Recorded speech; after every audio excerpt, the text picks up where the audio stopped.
자, 창세기 17장 7절에서 14절 우리 다 찾으셨죠? 제가 봉독할 테니 잘 따라오시면 되겠습니다. 창세기 17장 7절에서 14절. 내가 내 언약을 나와 너 및 내 대대 후손 사이에 세워서 영원한 언약을 삼고 너와 내 후손의 하나님이 되리라. 내가 너와 내 후손에게 네가 거류하는 이 땅 곧 가나안 온 땅을 주어 영원한 기업이 되게 하고 나는 그들의 하나님이 되리라. 하나님이 또 아브라함에게 이르시되 그런즉 너는 내 언약을 지키고 내 후손도 대대로 지키라. 너희 중 남자는 다 할례를 받으라. 이것이 나와 너희와 너희 후손 사이에 지킬 내 언약이니라. 너희는 포피를 베어라. 이것이 나와 너희 사이의 언약의 표징이니라.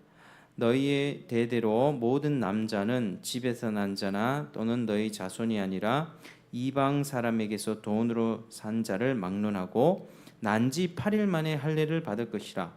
너희 집에서 난 자든지 너희 돈으로 산 자든지 할례를 받아야 하리니 이에 내 언약이 너희 살에 있어 영원한 언약이 되려니와 할례를 받지 아니한 남자 곧 그 포피를 베지 아니한 자는 백성 중에서 끊어지리니 그가 내 언약을 배반하였음이니라. 아멘. 자, 우리가 이제 수요 예배 시간에는 참된 교회로 돌아오라 이 주제를 가지고 참된 교회 이 표지에 관해서 우리가 살펴보고 있습니다. 자, 지난주에 교회에 있어야 할 외적인 표지 세 가지를 말씀드렸는데, 참된 교회라고 하는 것은 이제 교회 중에 거짓된 교회가 있을 수 있기 때문입니다. 그래서 참된 교회라면 외적으로 보여지는 세 가지 표지가 있어야만 합니다. 자, 그게 다시 한번 말씀드리겠습니다. 자, 저를 따라하시면 되겠습니다. 말씀, 성례, 권징입니다. 요 세 가지가 어느 교회나 뭐 복음 영광 교회든 어느 교회든 그것대로 하나님의 말씀이 정확하게 선포되는가, 그리고 성례, 성찬식과 세례가 시행되고 있는가, 그리고 권징은요 요즘에 참 많이 약화된 기능이긴 한데 교회 안에 어떤 성도들 간의 분쟁이 있거나 어떤 범죄가 있을 수 있죠. 교회 안에도 심각한 범죄 있을 수 있습니다. 뭐 사기를 칠 수도 있고요, 불륜이 일어날 수도 있습니다.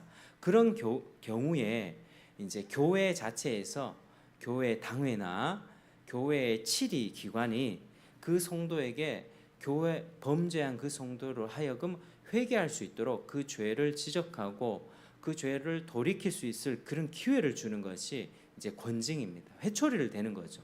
우리가 자식들을 키울 때 잘못하면 무조건 이렇게 오냐오냐가 아니라 잘못한 것에 대해서는 손바닥 한 대, 두 대 딱 때리는 것처럼 교회에서도 그런 기능을 해야 된다라고 하는 것입니다. 근데 이런 기능들이 지금은 많이 사라졌죠. 왜냐하면은 어떤 성도가 범죄를 했습니다.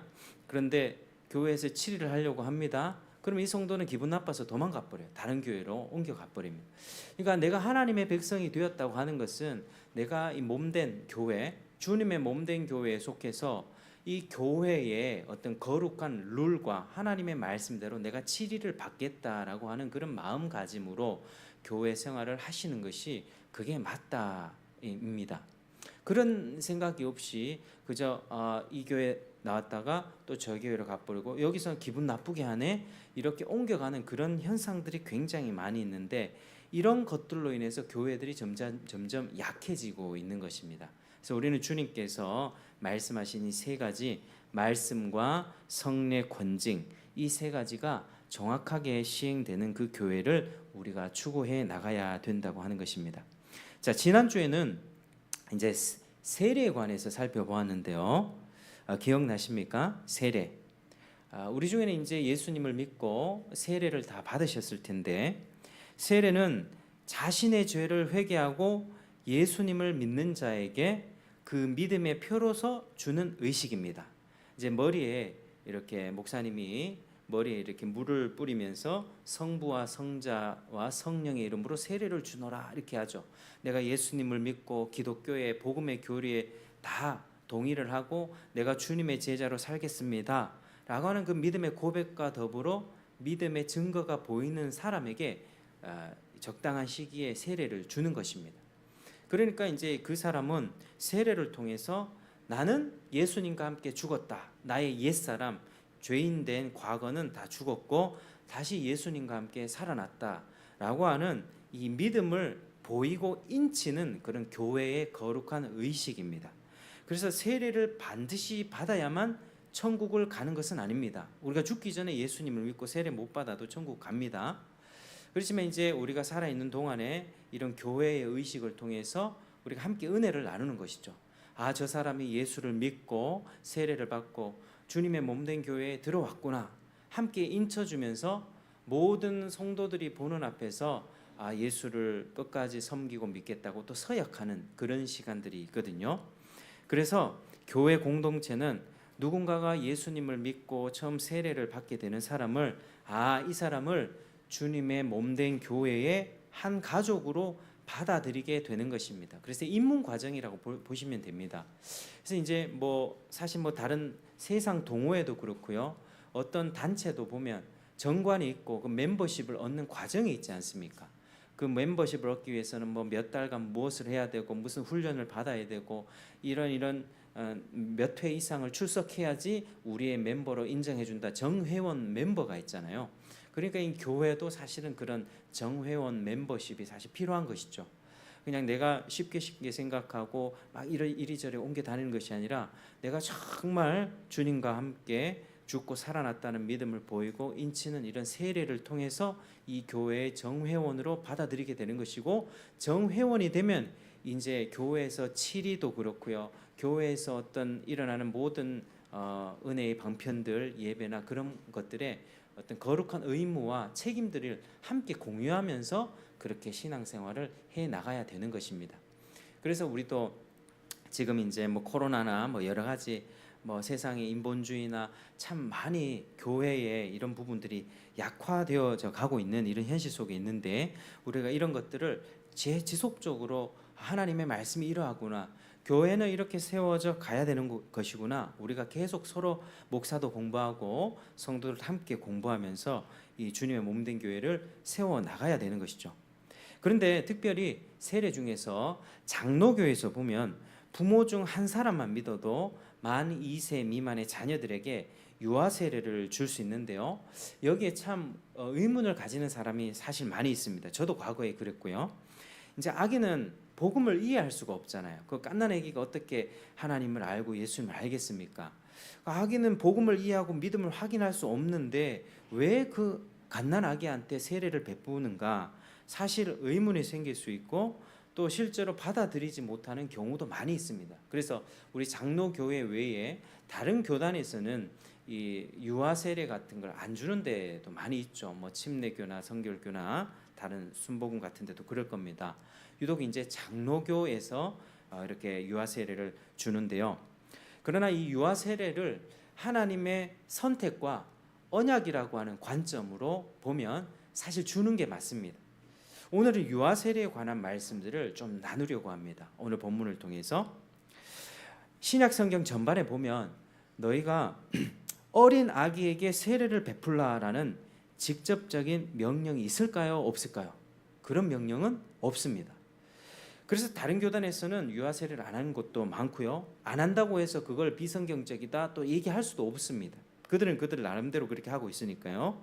근데 우리 장로교에서 하는데 그 이유가 뭐냐면 직접 아기에게 세례를 베풀라라는 명령 없지만 여러 가지 구약과 신약에 이렇게 충분히 흘러가는 창세기부터 계시록까지 이 큰 맥락 속에서 보면 성경적인 근거가 있기 때문에 유아 세례를 베푸는 것입니다. 그래서 유아 세례를 먼저 알려면 하나님께서 우리를 하나님과 언약 관계를 맺는 백성으로 삼으셨다는 사실을 먼저 이해해야만 합니다. 우리가 누군가가 예수님의 복음을 전해 주었습니다. 제가 예수를 믿어요. 예수님 믿는데 이 믿음이 내 것입니까? 하나님의 선물입니까? 하나님의 선물이죠. 이 믿음은 내가 믿었어, 내가 똑똑해서 믿었어, 이게 아니라 이 복음은요, 아무리 전해도 이 사실은 성령의 도움 아니면 받아들일 수가 없는 게 복음이에요. 예수님 하나님의 존재에 대해서 오늘도 뭐 동네 다니면서 이렇게 뭐 복음을 이렇게 좀 몇 분에게 또 전하기도 했는데 많이 받아들이지 않습니다. 근데 복음을 내가 믿었다. 이거는요. 나의 순수한 내 생각과 내 감정과 내 안에서 나온 선택과 결단이 아니라요. 성령님이 내 마음을 열어주셔서 그 복음에 긍정적으로 반응할 수 있도록 해주신 것입니다. 그래서 우리는 이것을 뭐라고 하냐? 하나님의 선택이라고 하죠. 내가 예수님을 믿을게요 라는 결단이 일어나고 교회 계속 다닐게요. 이게 하나님의 선택이라는 증거죠. 증거. 그러니까 우리가 하나님께서 우리를 창세전에 선택하시고 우리가 태어나기 전부터 하나님 우리를 선택하시고 우리 이름 세 글자 두 글자를 기억하시고 때가 되어서 이 땅 가운데 보내주셨습니다. 육적으로 부모를 통해서 태어나게 해주셨고 어떤 시기에 부모를 통해서든 누굴 통해서든 복음 듣게 하시고 결국 주의 자녀가 되게 하게끔 하나님이 그렇게 인도하신 것이죠. 그래서 하나님의 선택과 언약이라고 하는 그런 관점으로 보면 우리가 유아 세례를 잘 이해할 수 있습니다. 자, 언약이 무엇입니까? 언약 한번 따라 하시겠습니다. 언약이란 하나님이 인간을 먼저 찾아오셔서 맺은 약속, 먼저 찾아오셔서 맺은 약속입니다. 자, 하나님이 먼저 찾아오셔서 내가 너와 이런 약속을 할게. 하나님이 먼저 하신 겁니다. 자, 하나님은 우리에게 무슨 약속을 할 필요가 없는 분이죠. 그런데 하나님이 우리에게 먼저 다가오신 겁니다. 이게 정말 놀라운 은혜입니다. 놀라운. 하나님, 내가 어떻게 예수를 믿게 되었지? 세상 돌아보십시오. 과거의 발자국을 되돌아보면 나는 예수 믿을 사람이 아닌데 어느 순간 내가 교회에 와서 찬송하고 눈물을 흘리는 그런 입장에 있게 되었단 말이죠. 이게 하나님의 놀라운 은혜입니다. 하나님이 먼저 찾아오셔서 이 언약을 맺으셨는데요. 그런데 하나님이 인간에게 무슨 약속을 한들 하나님 편에서 뭔가 유익한 게 있겠습니까? 없겠죠. 우리 한번 본성을 잘 보십시오. 우리는 약속을 잘 안 지키잖아요. 우리는 약속 깨기 전문 자격증을 다 갖고 있습니다. 특히 뭐 저도 그렇고요. 우리 아내와 이렇게 하는 얘기도 뭐 이거 언제까지 뭐 고쳐줄게 해놓고 안 고쳐줍니다. 그러면 이제 또 때로는 또 혼나기도 하죠. 그리고 우리 아이들 같은 경우도 뭐 절대로 이렇게 뭐 말하면 잘 안 지키죠. 몇 번 얘기해야 이렇게 뭐 겨우 들을까 말까. 부모님과 맺은 약속도 그렇고 우리 서로 한 약속도 잘 지키지 못합니다. 그러니까 우리 본성 자체가 부패해서 그렇죠.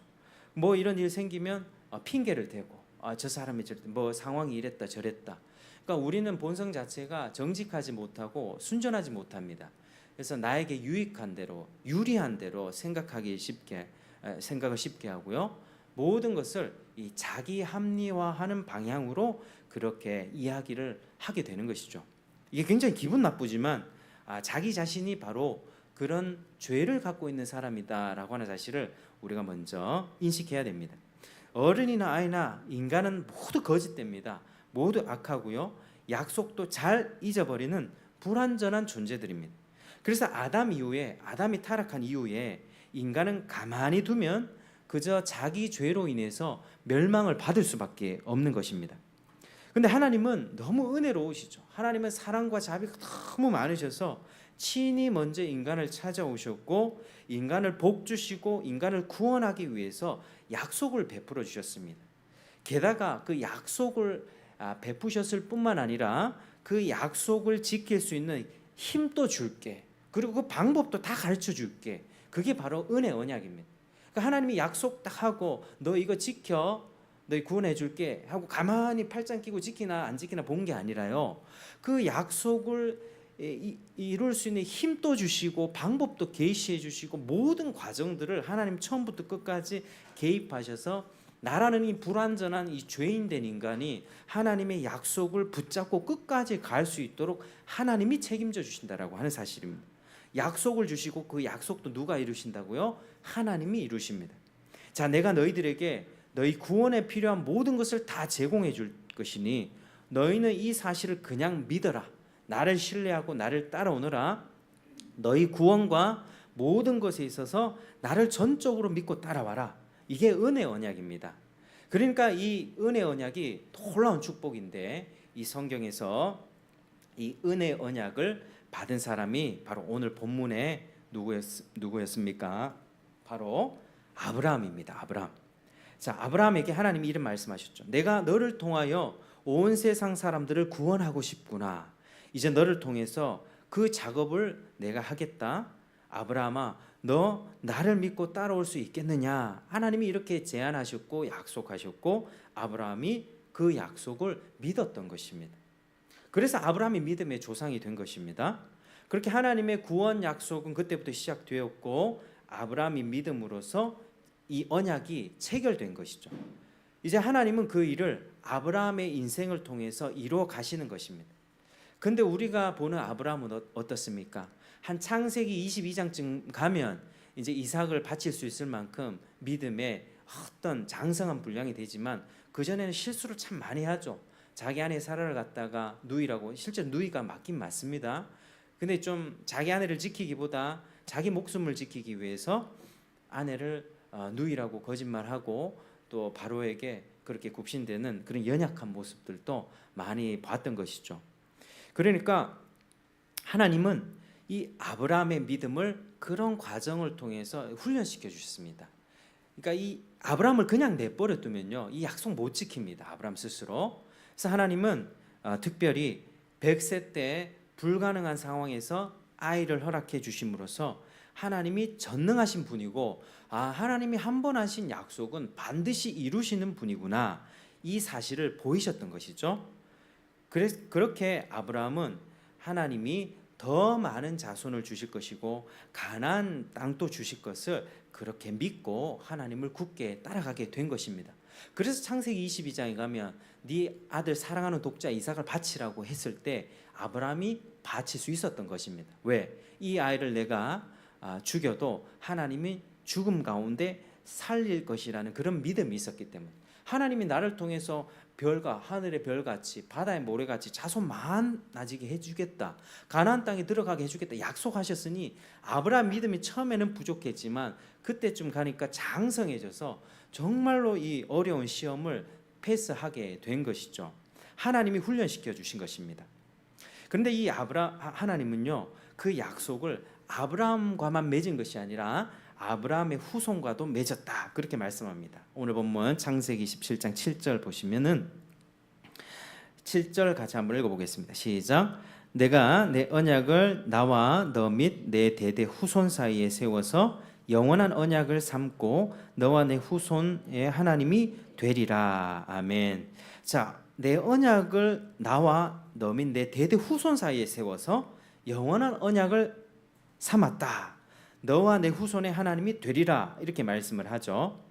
그러니까 하나님의 은혜 언약은 그 당사자에게만 해당이 되는 게 아니라 아브라함으로 딱 끝나는 게 아니라 이삭, 야곱으로 그 후손까지 계속 이어지는 것입니다.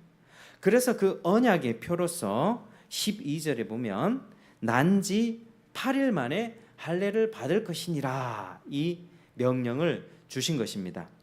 그 명령에 따라서 예수님도 이 모세 율법을 이렇게 지키는 그런 가운데 태어났기 때문에 예수님도 8일에 할례를 받으신 것입니다. 그러니까 이스라엘 남자들은 자신의 몸에 생식기에 새겨진 표를 보면서 나는 하나님의 백성이야, 언약 백성이야라는 의식을 늘 가질 수가 있었던 것이죠. 워낙 사람이 잊어버리기 쉬웠기 때문에 그런 표를 주신 것입니다.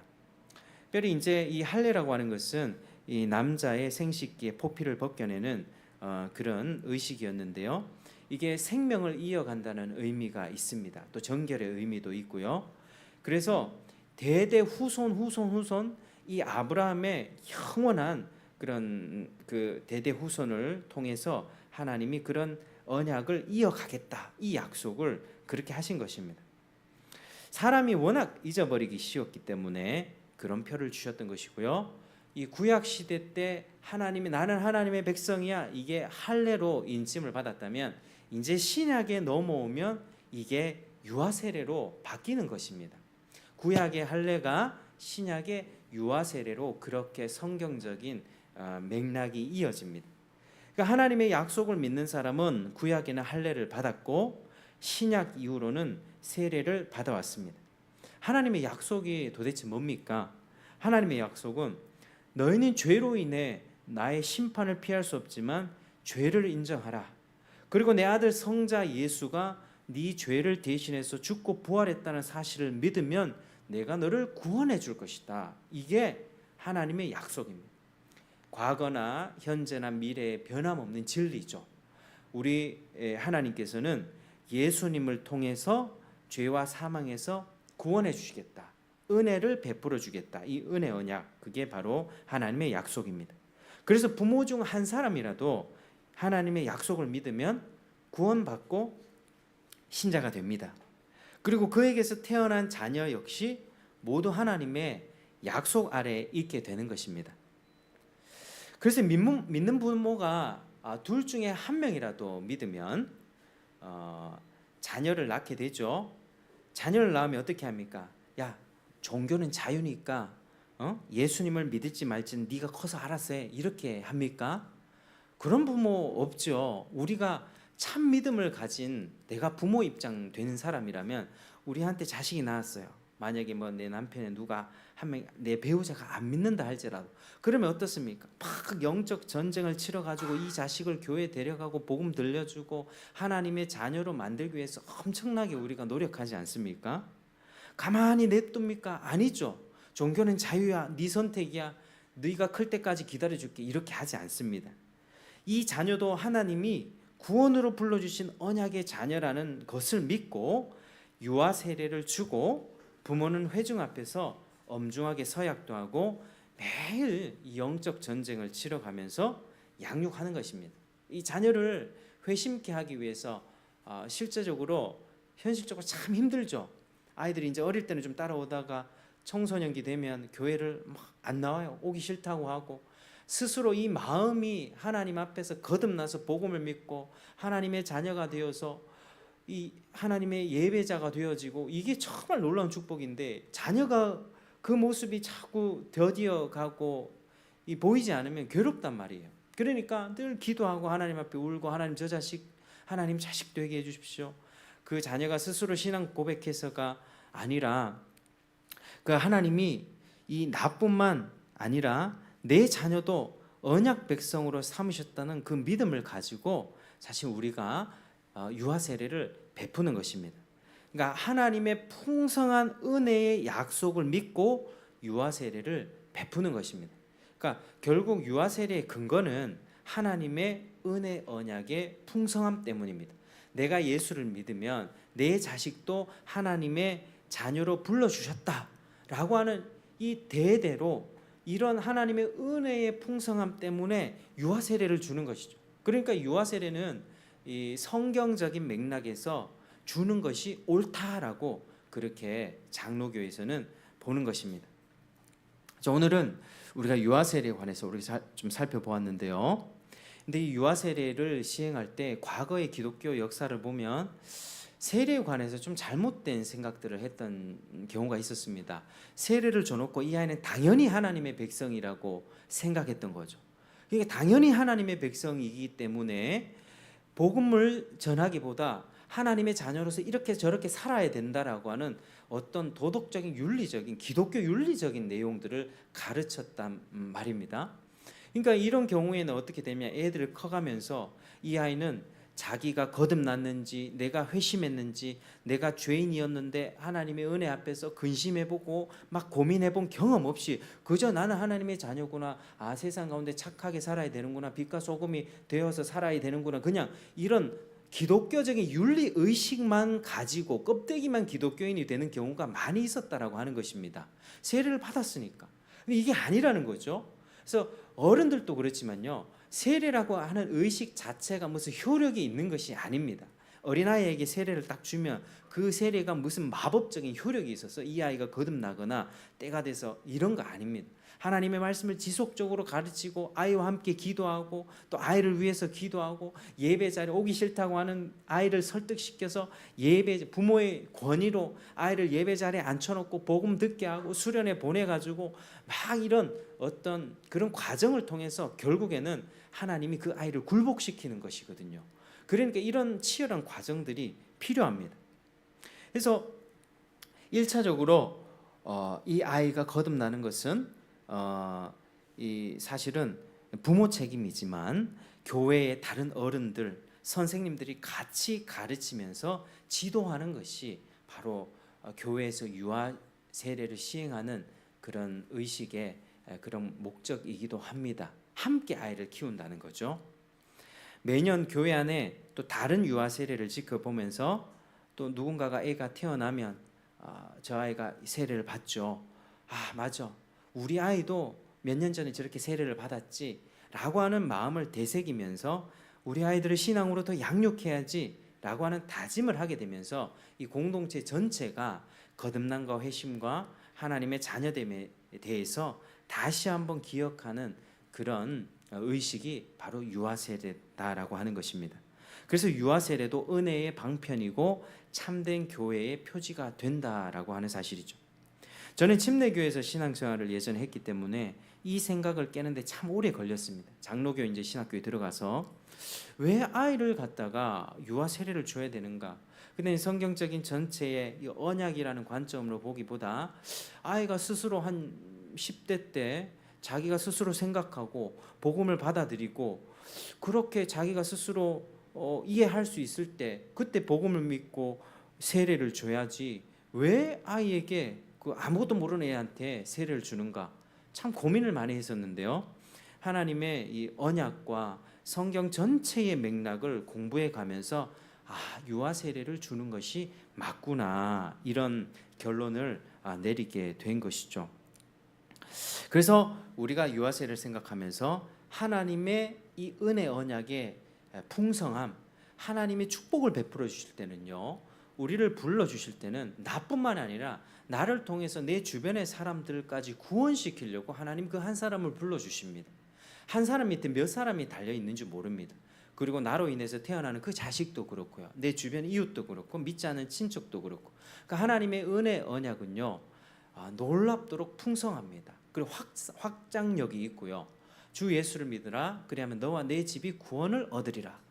믿으면 너와 내 집이 자연히 구원받게 된다는 게, 자동적으로 구원받게 되는 것이 아니라 내가 구원의 은혜를 안 이상 이제 가만히 있을 수가 없죠. 복음을 전합니다. 믿지 않는 이모, 믿지 않는 할머니, 교회 가봐라, 예수 믿어야 된다, 전하게 되지 않습니까? 그렇게 치열한 과정, 기도하면서 욕 들어가면서 하는 과정을 통해서 한 사람 한 사람이 돌아오게 되는 것이 하나님의 구원의 역사입니다. 그래서 하나님의 은혜의 풍성함을 다시 한번 기억하는 우리가 되길 바랍니다. 그래서 유아 세례 받은 모태신앙들은 이미 날 때부터 아주 큰 축복을 받았다. 여기 최소한 2명은 있죠. 저기 뒤에 아이들 2명 유아 세례를 받았는데 저 아이들은 정말 복을 받은 것이죠. 그래서 우리 자녀들은 교회에 빠지지 말고 하나님의 약속과 언약의 내용을 배워가면서 창세기부터 계시록까지 하나님이 어떤 분이며 예수님이 어떤 일을 행하셨고 우리 인간은 어떤 존재이며 하나님 앞에 내가 어떻게 설 수 있게 되는가, 예수님 다시 오시면 무슨 일이 일어나는가, 이런 언약의 내용들을 우리가 배워나가면서 하나님의 약속을 굳게 잡고 살아가는 그런 자녀들로 우리가 키워줘야 되는 것입니다. 그리고 우리 성령 안에서 함께 기도하고 근심하고 그 자녀 거듭나지 않았으면 회심하기를 같이 기도해주고, 그 집안에 누구가 아직도 예수 믿는 그 성도를 핍박한다면 같이 기도해주고, 우리가 신앙과 삶에 대해서 많은 어떤 고민들을 통해서 함께 성숙해 나가는 것이 그게 바로 신앙생활입니다. 어른이 되어서 신앙을 가진 분들도 마찬가지죠. 하나님의 풍성한 그런 언약들을 배워가면서 그 약속을 굳게 잡는 것, 그게 우리들의 가야 할 방향입니다. 그래서 결국에 오늘 이 말씀을 통해서 하나님의 부요함과 또 풍성함과 하나님이 나뿐만 아니라 나를 통해서 얼마나 많은 사람들을 주께로 돌이키게 계획하셨는가를 우리 다시 한번 기억하면서 우리 주님께 영광 돌리고 또 우리 이 사명을 함께 잘 걸어가는 우리 모두가 되기를 주의 이름으로 축복합니다. 우리 함께 기도하겠습니다. 하나님 감사합니다. 오늘 유아 세례를 배워보면서 하나님이 아브라함을 불러주실 때 은혜 언약을 또 베풀어 주셨고 또 그의 대대 후손과 모든 후손과 함께 언약을 맺으셨다는 사실을 알았습니다. 그리고 그 할례라고 하는 의식이 신약에는 유아 세례로 바뀌었고 동일하게 하나님의 풍성한 은혜 언약의 약속이라는 사실을 다시 한번 알게 되었습니다. 하나님 아버지, 정말 우리가 하나님의 풍성함을 잊고 사는 것 같습니다. 주님의 그 약속의 부요함과 충만함과 그 놀라운 그 은혜를 생각하면서 늘 하나님께 감사하는 우리가 되게 도와주시고, 또 우리 주변에 우리 자녀들, 또 우리 주변에 믿지 않는 친척들, 가족들 주께로 돌이키는 그런 사명들을 감당해 나갈 수 있게 도와주시고, 이 교회 공동체에서 함께 이 일을 해 나갈 수 있도록 도와주시옵소서. 예수님 이름으로 기도드립니다. 아멘.